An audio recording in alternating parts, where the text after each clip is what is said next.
this is our Hotdog Stubby. It's 22 1/4 by 3 1/4 by 7'10" long. It's as long as we can get out of the 8-foot mini mel blank.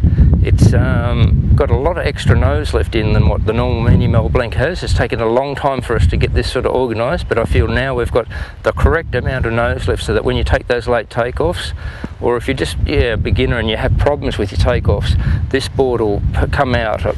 Even if it goes under a little bit, it'll still come out.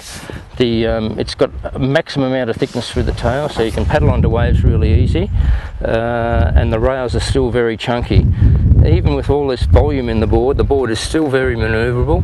It's heaps better than a 9-foot mel because of the actual length of the board. The shorter the board, the easier it is to turn. So if you can get away with a shorter board, you're going to be able to turn the board a lot easier.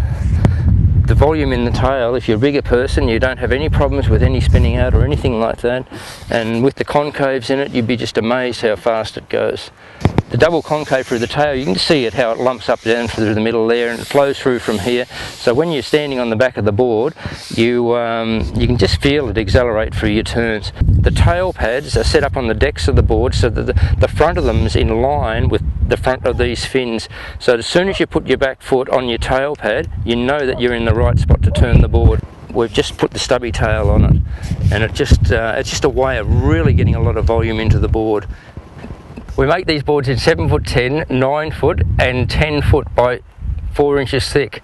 We had a guy that was 165 kilos come in, and somebody recommended that he could take up surfing and learn to ride on a 9-foot normal mel. And I said, there's no way. I said, I've got this board out the back, this is perfect for you.